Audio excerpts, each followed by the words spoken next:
Hi all అందరికీ నమస్కారం. ఈ వీడియో చూసే ముందు జై శ్రీరామ్ అని కామెంట్ చేయండి. ఈ ఉదయం నిద్ర లేవగానే ఫోన్ పట్టుకోకుండా ఈ శక్తివంతమైన మంత్రాన్ని జపించి చూడండి. మీ లైఫ్ ఇట్టే మారిపోతుంది. 2 చేతులు తెరచి మంత్రం పఠిస్తూ కళ్ళు తెరవడం వల్ల సానుకూల శక్తి ప్రసరిస్తుంది.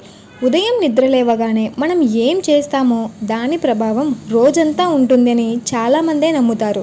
అందుకే నిద్ర లేవగానే దేవుడి చిత్రపటం లేదా తమ ప్రియమైన వారి ఫోటోలను చూసుకుంటారు. అయితే పొద్దున్నే లేవగానే ఏం చేయాలి అనే దాని గురించి పెద్దలకు చిన్నపిల్లలకు తప్పనిసరిగా బోధించాలి.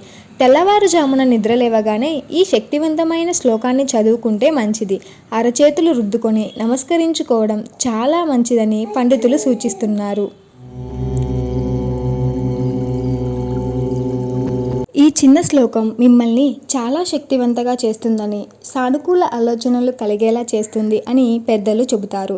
కరాగ్రే వసతే లక్ష్మీం. ఈ పదాలకు అర్థం చేతుల్లోని కొనవేళ్లపై మహాలక్ష్మి నివసిస్తుంది. లక్ష్మీదేవి సంపద, శ్రేయస్సును ఇచ్చే దేవత. మన వేళ్ళు మనకు సంపద విజయాన్ని అందిస్తాయి. చేతులతో శ్రేయస్సును సృష్టించే శక్తి మనకు మాత్రమే ఉందని ఇది గుర్తుకు చేస్తుంది.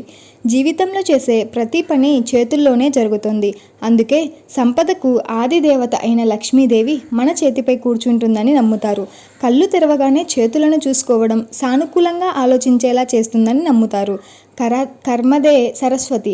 వేళ్లను చూసుకున్న తర్వాత అరచేతిని చూసుకోవాలి. అరచేతుల్లో సరస్వతి మాత కొలువై ఉంటుందని నమ్ముతారు. జ్ఞానం, సృజనాత్మకత, అభ్యాసానికి దేవత మన చేతుల్లో ఉందని చెబుతారు. సాధారణంగా పుస్తకం పట్టుకునేటప్పుడు అరచేతుల మధ్యలోనే పెట్టుకుంటారు. అంటే సరస్వతీదేవి మన అరచేతుల్లో ఉందని స్పష్టంగా తెలియజేస్తారు. మన లక్ష్యాలను చేరుకోవడంలో విద్య ప్రముఖ పాత్ర పోషిస్తుంది. జ్ఞానం మనల్ని ఉన్నత స్థానాలకు నిలబెడుతుంది. అటువంటి జ్ఞానాన్ని ప్రసాదించే సరస్వతీదేవిని నమస్కరిస్తూ అరచేతులను చూసుకోవాలి. కరమూలే తు గోవింద.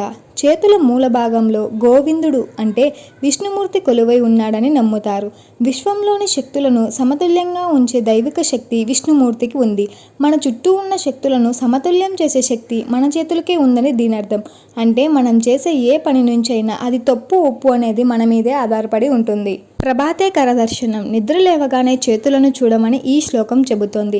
లక్ష్మీదేవి, సరస్వతి, విష్ణుమూర్తి మన చేతుల్లోనే నివసిస్తున్నారని ఈ మంత్రం అర్థం. జ్ఞాన సమృద్ధి లేక మనం చేసే పనులు తప్పొప్పుల గురించి మొత్తం మన చేతుల్లోనే ఉంటుంది. దీని అర్థం చేతుల్లో పుస్తకాలను పట్టుకోగలవు, అవసరమైతే తుపాకీని పట్టుకోగలవు. అది మనం ఎంచుకునే విధానాన్ని బట్టి ఉంటుంది. మన భవిష్యత్తుని మన చేతులే నిర్ణయిస్తాయి. అటువంటి చేతుల్లో ముగ్గురు కొలువై ఉన్నారని గుర్తు చేసుకుంటూ వారు సానుకూల దృక్పథంతో ముందుకు సాగాలని కోరుకుంటూ చేతులను నమస్కరించుకుంటారు. ఈ ఉదయ మంత్రం చాలా శక్తివంతమైనది. 3 ముఖ్యమైన మానవ అవసరాలను మిళనం చేస్తుంది.